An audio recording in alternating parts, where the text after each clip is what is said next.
नमस्कार, मैं नेहा मोदी। अब वक्त हो चला है प्राइम टाइम बुलेटिन का। सबसे पहले नजर डालते हैं आज की हेडलाइंस पर।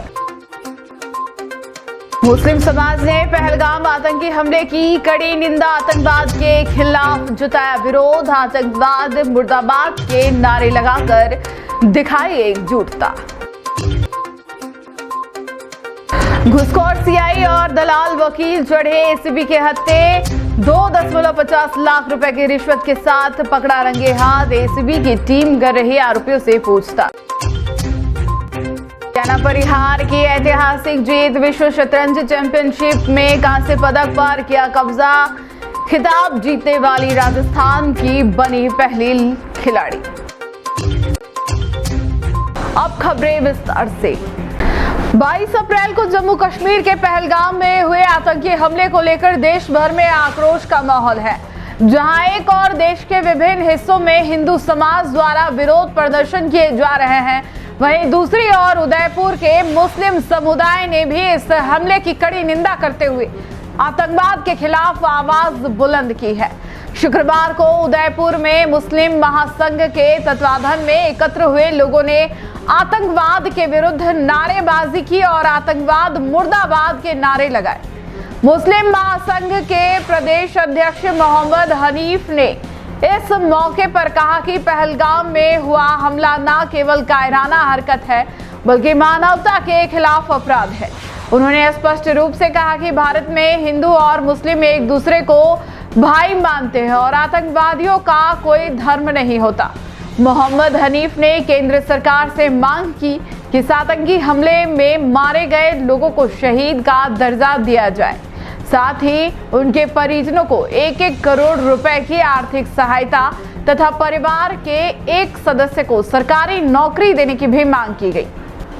उन्होंने यह भी कहा कि आतंकवाद के खिलाफ देश को एकजुट होकर खड़ा होना होगा और इस तरह की घटनाओं के प्रति कठोर कार्रवाई सुनिश्चित करनी होगी।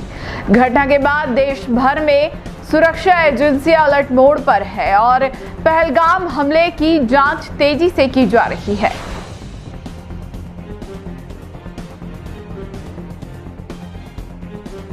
रियाज हुसैन, सेक्रेटरी पलटन मस्जिद। पहलगाम में जो ये कायराना आतंकवादी हमला हुआ है, मुस्लिम अवाम इसका कड़े अल्फाजों में मजम्मत करती है। ये जो हरकत आतंकवादियों ने की है, हमारे इस देश को जिस तरह से पीछे ले जाने का काम और जिस तरह से हिंदू मुस्लिम की एकता को तोड़ने की जो कोशिश की है, इसको हमें नाकाम करना होगा। इस मौके पर मैं सरकार से ख़ास तौर से मांग करता हूं कि आतंकवादियों का मुंह तोड़कर जवाब दिया जाए और अभी मौका है, उनको इस तरह की हरकतों से, इनकी नापाक हरकतों रोकवा जाए। साथ ही मैं इस मौके पर यह भी मीडिया के चैनल से गुजारिश करना चाहूँगा कि ये हिंदू मुस्लिम को तोड़ने का नहीं, ये पूरी इंसानियत को ख़त्म करने का एक काम किया है इन आतंकवादियों ने। और जिस तरह से कुछ मीडिया जिस तरह से ये चला रहा है चैनल पे कि ये हिंदू मुस्लिम ये नहीं है। वहाँ पर हमारा एक मुस्लिम भाई भी शहीद हुआ है जो कि उन आतंकवादियों को रोकने के लिए गए थे। तो मीडिया से मेरी गुजारिश है कि ऐसी चीज़ों को भी बताया जाए ताकि इस मुल्क की जो गंगा जमनी तहजीब है वो कायम रहे। मैं एक बार सरकार से फिर मांग करूंगा कि इसकी बहुत ही उच्च स्तरीय मांग करके आतंकवाद को ख़त्म करने के लिए हम हमेशा सरकार के साथ हैं और इस मुल्क की तरक्की के लिए और मुल्क के अमन चैन के लिए ये कौम हमेशा साथ रही और साथ रहेंगे। शुक्रिया। मुस्लिम महासंघ प्रदेश अध्यक्ष मोहम्मद हनीफ। जैसा कि हमारे रियाज भाई ने बताया कि यह कायराना हमला हुआ है, ये हिंदू मुस्लिम एकता को तोड़ने का प्रयास है, लेकिन हम सभी भारतवासी सदियों से साथ में रहते आए हैं और हमारी एकता हमेशा बनाई रहेगी, चाहे कितनी भी कोई भी कोशिश कर ले। इसका जिंदा सबूत है कश्मीर के अंदर वहाँ के जितनी भी आवाम है, सब ने कश्मीर बंद रखा, अपनी दुकानें बंद रख दी, कोई सरकारी मदद नहीं थी। उसके बाद भी लोगों ने अपनी जान की परवाह किए बिना ही लोगों को बचाने में अपना पूरा वक्त और पूरा सब चीज़ लगा दिया और कम से कम 4-5 मुस्लिम भी शहीद हुए हैं। मुस्लिम महासंघ माननीय राष्ट्रपति महोदय को ज्ञापन देकर ये मांग की है कि सभी को शहीद का दर्जा दिया जाए और उनके परिवार को 1-1 करोड़ रुपए की राशि और सरकारी नौकरी दी जाए। साथ ही मैं देशवासियों प्रदेशवासियों से भी इस चैनल के माध्यम से निवेदन करना चाहता हूं कि देश की एकता अखंडता को बनाए रखें और किसी भी भ्रम में नहीं आए। यह कोई हिंदू मुस्लिम झगड़ा नहीं है और हम सब साथ हैं और देश की रक्षा के लिए हमेशा तैयार है और आगे हैं और आगे रहेंगे। भ्रष्टाचार निरोधक ब्यूरो एसीबी ने एक बड़ी कार्रवाई करते हुए बांसवाड़ा जिले में कार्यरत पुलिस निरीक्षक दिलीप सिंह और एक वकील शरीफ खान को 2.5 लाख रुपए की रिश्वत लेते हुए रंगे हाथों गिरफ्तार किया। यह कार्रवाई एसीबी बांसवाड़ा इकाई ने जयपुर रेंज के पर्यवेक्षण में अंजाम दी।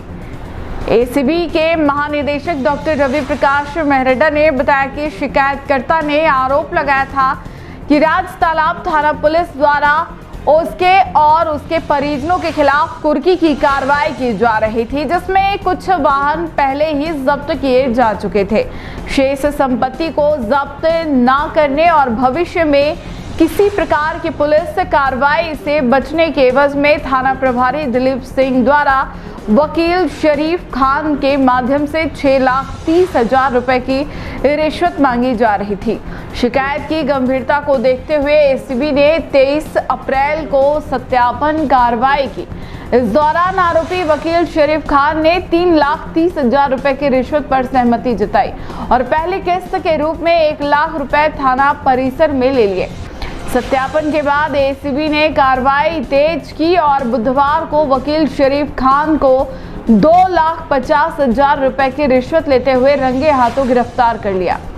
पूछताछ में यह स्पष्ट होने के बाद यह भी रिश्वत पुलिस निरीक्षक दिलीप सिंह के लिए ली जा रही थी। एसीबी ने उन्हें भी गिरफ्तार कर लिया। यह कार्रवाई जयपुर रेंज के उप महानिरीक्षक राजेंद्र प्रसाद गोयल के पर्यवेक्षण और बांसवाड़ा एसीबी के अतिरिक्त पुलिस अधीक्षक ऋषिकेश मीना के नेतृत्व में की गई।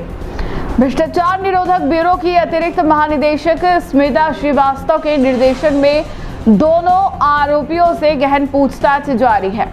इसके साथ ही उनके ठिकानों पर भी तलाशी और दस्तावेजी जांच की जा रही है।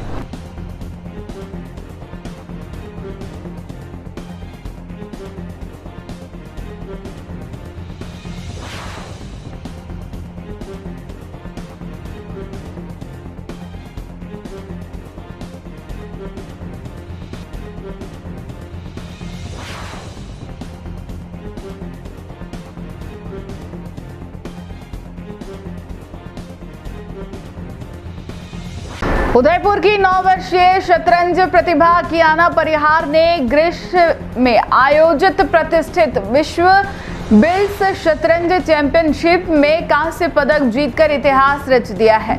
वह यह उपलब्धि हासिल करने वाली राजस्थान की पहली खिलाड़ी है। कियाना ने टूर्नामेंट में शानदार प्रदर्शन करते हुए दुनिया के कई मजबूत प्रतिद्वंदियों को हराया और 11 राउंड में से 9 अंक हासिल किए। अंडर 10 लड़कियों की श्रेणी में उनकी यह जीत उनकी प्रतिभा और कड़ी मेहनत का प्रमाण है। कियाना इससे पहले भी राष्ट्रीय और अंतर्राष्ट्रीय स्तर पर कई पदक जीत चुकी है। उन्होंने राष्ट्रीय स्कूल शतरंज चैंपियनशिप में रजत और एशियन यूथ शतरंज चैंपियनशिप में स्वर्ण पदक भी अपने नाम किए हैं। अपनी इस जीत पर उत्साहित कियाना ने कहा कि यह उनके लिए गर्व का क्षण है और वह भविष्य में विश्व चैंपियन बनने के लिए कड़ी मेहनत करेंगी। उनके माता पिता ने उनके कोच और समर्थकों को धन्यवाद दिया। शतरंज जगत ने भी कियाना को इस ऐतिहासिक उपलब्धि पर बधाई दी है।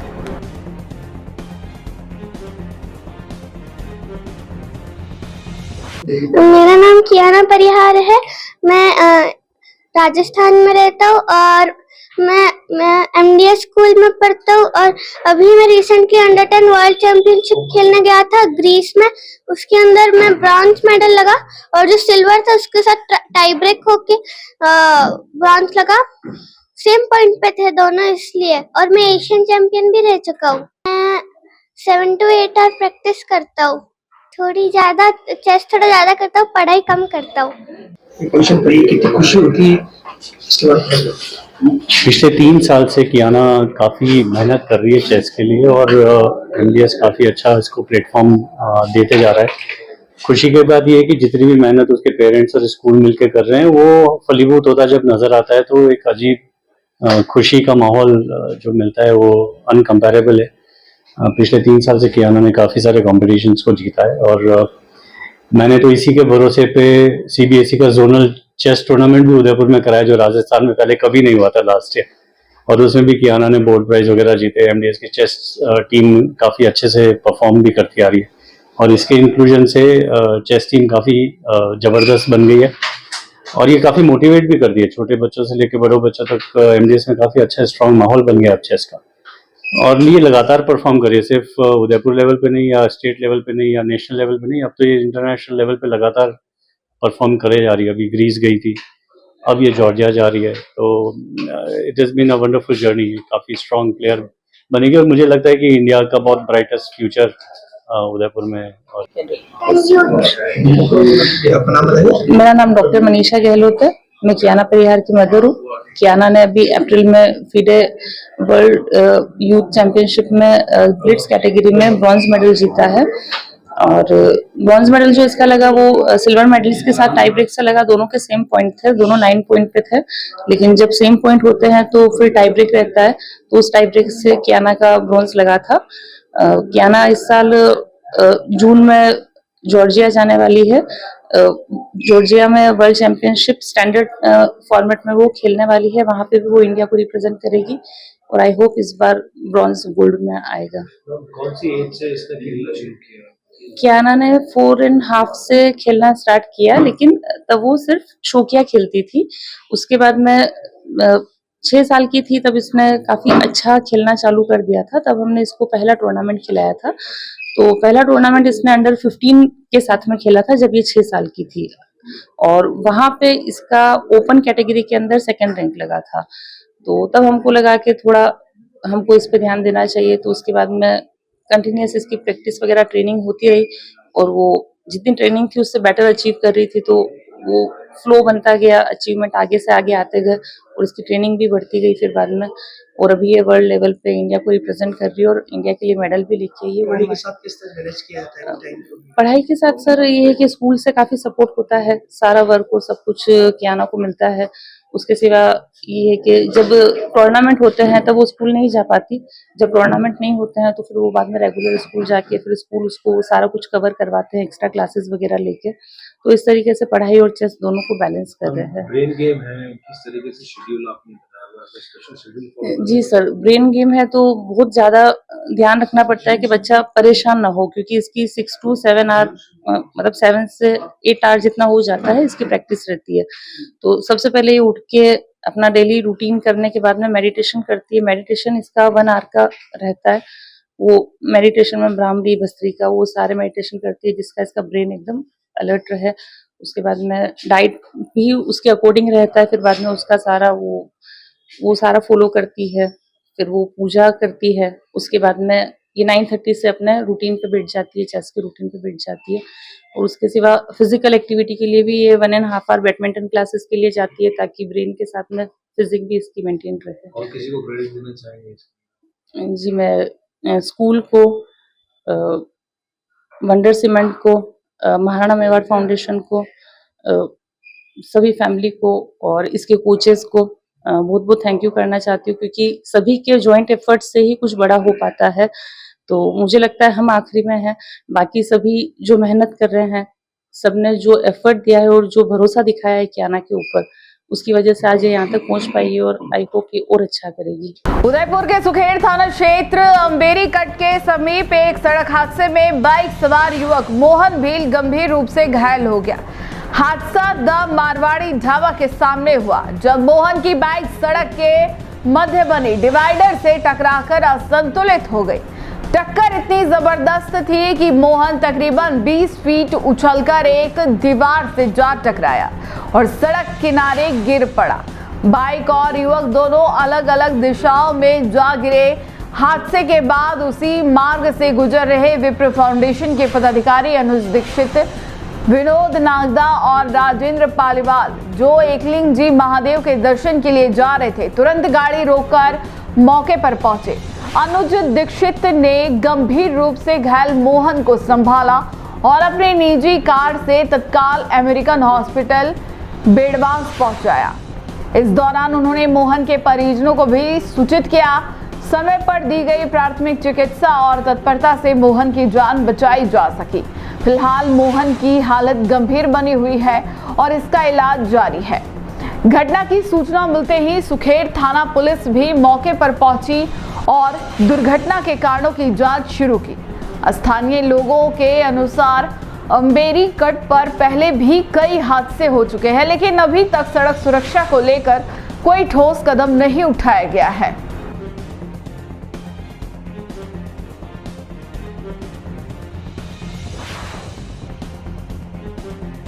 उदयपुर के जिला परिषद स्थित सांसद सेवा केंद्र में सांसद मन्नालाल रावत ने जन सुनवाई का आयोजन किया। इस जन सुनवाई में उदयपुर और सलुंबर जिलों के लोगों ने अपनी विभिन्न समस्याओं को सांसद के समक्ष रखा। जन सुनवाई में पेयजल, बिजली और सड़क जैसी बुनियादी समस्याओं के कई मामले सामने आए। लोगों ने बताया कि उन्हें इन समस्याओं के कारण दैनिक जीवन में कठिनाइयों का सामना करना पड़ रहा है। सांसद रावत ने सभी लोगों की समस्याओं को ध्यानपूर्वक सुना और उन्हें आश्वासन दिया कि उनकी समस्याओं का जल्द से जल्द समाधान किया जाएगा। सांसद रावत ने संबंधित अधिकारियों को भी निर्देशित दिए कि वे लोगों की समस्याओं को गंभीरता से लें और उनका त्वरित समाधान करें। उन्होंने कहा कि उनकी प्राथमिकता लोगों की समस्याओं का समाधान करना है और वे इसके लिए हर संभव प्रयास करेंगे। जन सुनवाई में बड़ी संख्या में लोग उपस्थित थे।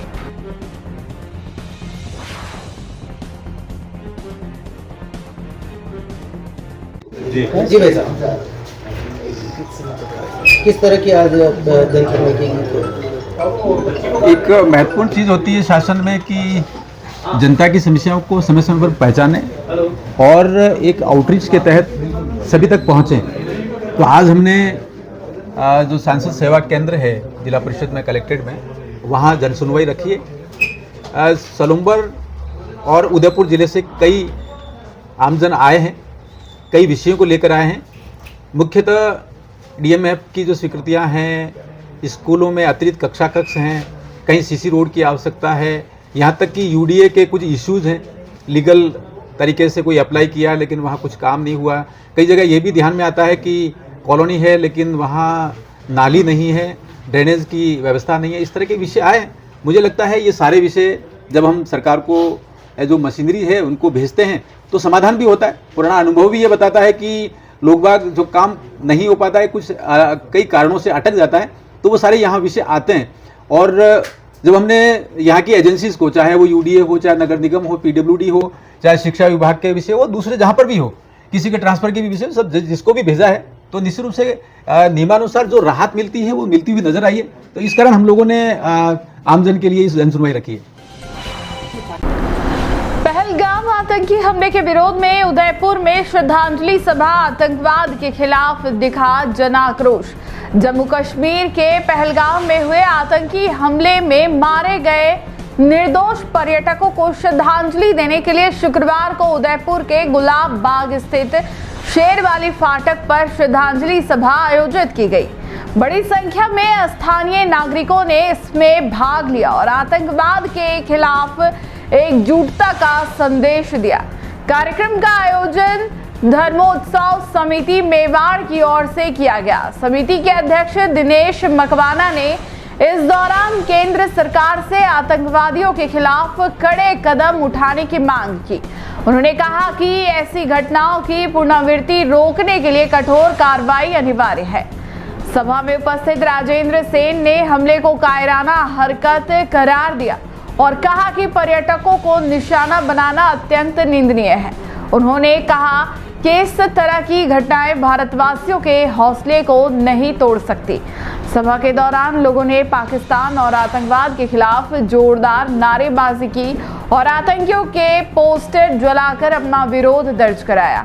उपस्थित लोगों ने मारे गए निर्दोषों की आत्मा की शांति के लिए प्रार्थना की और देश की सुरक्षा व्यवस्था को और मजबूत करने की मांग उठाई।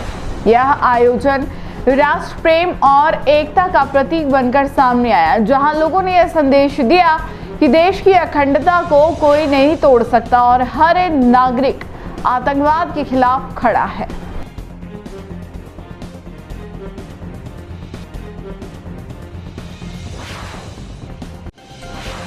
जयपुर जिले के खेरवाड़ा थाना क्षेत्र में पुलिस हिरासत के दौरान एक युवक के साथ कथित रूप से बेरहमी से मारपीट का मामला अब राजनीतिक तुल पकड़ता जा रहा है। पीड़ित युवक अभिषेक मीणा फिलहाल उदयपुर के एमबी हॉस्पिटल में आईसीयू में भर्ती है, जहां उसकी हालत गंभीर बनी हुई है। इस घटना के विरोध में शुक्रवार को कांग्रेस पार्टी के वरिष्ठ पदाधिकारियों और कार्यकर्ताओं ने उदयपुर रेंज के आईजी से मुलाकात की और पूरे मामले की निष्पक्ष जांच की मांग की। कांग्रेस नेताओं का आरोप है कि पुलिस ने बिना किसी ठोस प्रमाण के अभिषेक को हिरासत में लिया और थाने में उसके साथ क्रूरता से पेश आई। कांग्रेस पदाधिकारियों ने यह भी कहा कि अभिषेक पिछले कई दिनों से जीवन और मृत्यु के बीच संघर्ष कर रहा है और पुलिस की बर्बरता पर अब तक कोई कार्रवाई नहीं की गई है। गौरतलब है कि 18 अप्रैल को खेरवाड़ा थाना पुलिस ने 4 से 5 युवकों को लूट की योजना बनाने के आरोप में हिरासत में लिया था। इन्हीं में से एक युवक अभिषेक मीणा भी था, जिसे बाद में गंभीर हालत में एमबी अस्पताल में भर्ती कराया गया। अभिषेक की मां ने पुलिस पर गंभीर आरोप लगाते हुए कहा कि उनके बेटे को थाने में बुरी तरह पीटा गया और बिना किसी सूचना के अस्पताल में भर्ती करा दिया गया। उन्होंने कहा कि घटना के बाद से अब तक अभिषेक को होश नहीं आया है और उसकी स्थिति बेहद नाजुक बनी हुई है।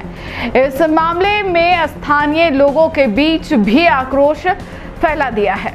क्षेत्र के सामाजिक संगठनों ने भी पुलिस कार्रवाई पर सवाल उठाते हुए मामले की न्यायिक जांच की मांग की है।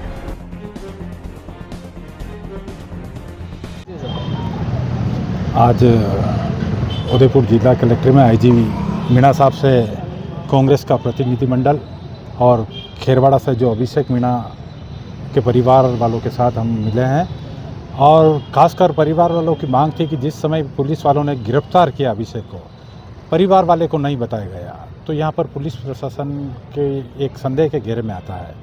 और हमारी खास मांग थी कि अगर पुलिस प्रशासन के खेरवाड़ा पुलिस थाना में उसके साथ, जैसा कि परिवारजन का कहना है कि मारपीट हुई है, कि उसके साथ और भी 5 जने थे, उनसे भी पूछताछ करी जाए तो दूध का दूध पानी का पानी होगा। बाकी पुलिस प्रशासन ही अगर पुलिस विभाग की जांच करेंगे तो कैसे होगा। इसमें आईजी मीणा साहब ने कहा कि हमने डीएसपी अंजना मैडम के नेतृत्व में एक कमेटी बनाई है, वो जांच करेगी और जो भी दोषी होगा उसको बख्शा नहीं जाएगा। और रही बात मेडिकल की, तो मेडिकल टीम लगी हुई है और परिवार वालों को संतुष्ट किया है, लेकिन हम चाहते हैं कि दोषी के ऊपर कार्रवाई होनी चाहिए। 7 तारीख को एक अभिषेक नाम के लड़के को खेरवाड़ा के पास में छोटा सा गांव है, कस्बा है, वहाँ पर एक घटना हुई। पता नहीं पुलिस वालों ने उसको क्यों उठा के ले गए, क्या बात हुई क्या नहीं हुई, ये तो पूरी हमारे को जानकारी नहीं थी। लेकिन यहाँ आने के बाद में पता चला कि वो उसको लोग कह रहे हैं जो मारा है, पीटी की है, तो हॉस्पिटल में ले जाकर उसको एडमिट किया है। वास्तविकता के लिए हम आईजी साहब से मिले, उनको कहा साहब कि वास्तविक क्या चीज़ है, अगर इसको वास्तविक मारा है या नहीं मारा है, इसकी पूरी जाँच की जाए और जाँच करके लोगों को बताया जाए कि पुलिस ने नहीं मारा है या मारा है। तो आईजी साहब ने कहा कि हमने 5 डॉक्टरों की बोर्ड बैठा है, बोर्ड के अंदर में जो डॉक्टर सब तरह के डॉक्टर बैठे हुए हैं और वो जांच करें। उसको थोड़ा आज आराम है, लेकिन हाँ आईजी साहब ने भी ये कहा कि हम नहीं चाहते हैं कोई आदमी मर जाए, क्यों मरे, लेकिन दवाई हमने ये कहा कि भाई अगर यहाँ इसको इलाज पूरा नहीं हो सकता है तो आप जरूर जयपुर जाना पड़ेगा। जयपुर तो उन्होंने कहा ये कस्टडी हमारे कस्टडी में नहीं है, ये जुडिशल का मामला है, तो जुडिशल वाले से आप एप्लीकेशन लगा करके अगर आपको यहाँ संतुष्ट नहीं है तो आप ले जाना चाहे तो ले जा सकते हैं। लेकिन ये जब अपन भी इस तरह से नहीं ले जाएंगे, क्योंकि अपनों को मालूम है कि आदमी वेंटिलेशन पे उतारते वो कह देंगे तुम्हारी जिम्मेदारी है, तुमने ये लगवाया। इसलिए हमने उनको संतुष्टपूर्वक हमको सबको जवाब दिया उन्होंने।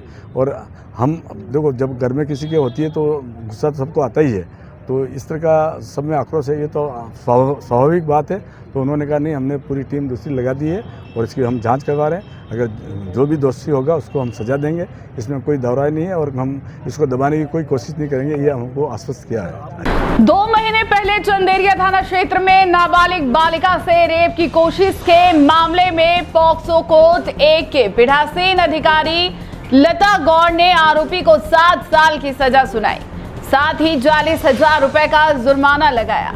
आरोपी ने 4 साल की एक बालिका से रेप करने की कोशिश की थी, उसी दौरान बच्ची की मां ने देख लिया था। पुलिस ने मामले की गंभीरता को समझते हुए सिर्फ 28 दिनों में चालान पेश कर दिया। कोर्ट ने भी सिर्फ 2 महीने 8 दिनों में अपनी कार्रवाई पूरी कर ली थी। सजा की खबर सुनते ही आरोपी की पत्नी कोर्ट रूम के बाहर फूट फूट कर रोने लगी। लोक अभियोजक गोपाल लाल जाट ने बताया कि 18 फरवरी की रात को पीड़िता की मां और आरोपी की पत्नी दोनों बाहर बैठकर बात कर रहे थे। पास में 4 साल की बच्ची खेल रही थी। खेलते खेलते अचानक गायब हो गई। जब उसकी मां और आसपास के लोगों ने ढूंढना शुरू किया तो बच्ची आरोपी के घर पर मिली। आरोपी सलीम बालिका से रेप की कोशिश कर रहा था। सबके चिल्लाने की आवाज सुनकर आरोपी वहां से भाग निकला। सूचना पर मौके पर चंदेरिया थानाधिकारी सुनीता गुर्जर सहित जाब्ता पुलिस पहुंची। आरोपी के खिलाफ मामला दर्ज कर 19 फरवरी को गिरफ्तार कर लिया गया। प्रकरण को केस ऑफिसर स्कीम में चयनित कर एएसआई सुरेंद्र सिंह को केस ऑफिसर नियुक्त किया गया। Case officer ASI Surendra Singh और court LC constable Ashok Kumar ने गवाहों के न्यायालय में शीघ्र बयान करवाए। चालान के 1 महीने 9 दिन और अपराध के 2 महीने 8 दिन बाद कोर्ट की तरफ से यह सजा सुनाई गई। टी न्यूज राजस्थान के बुलेटिन में फिलहाल अब तक के लिए इतना ही। आइए चलते चलते फिर से नजर डालते हैं आज की टॉप हेडलाइंस पर। मुस्लिम समाज ने पहलगाम आतंकी हमले की कड़ी निंदा, आतंकवाद के खिलाफ जताया विरोध, आतंकवाद मुर्दाबाद के नारे लगाकर दिखाई एकजुटता। घुसखोर सीआई और दलाल वकील चढ़े एसीबी के हत्थे, 2.50 लाख रुपए की रिश्वत के साथ पकड़ा रंगे हाथ। एसीबी की टीम कर रही आरोपियों से पूछताछ। चाइना परिहार की ऐतिहासिक जीत, विश्व शतरंज चैंपियनशिप में कांस्य पदक पर किया कब्जा, खिताब जीतने वाली राजस्थान की बनी पहली खिलाड़ी। आज के बुलेटिन में इतना ही। अब दीजिए इजाजत नेहा मोदी को। ऐसी ही तमाम बड़ी खबरें देखने के लिए बने रहिए टी न्यूज राजस्थान के साथ। नमस्कार।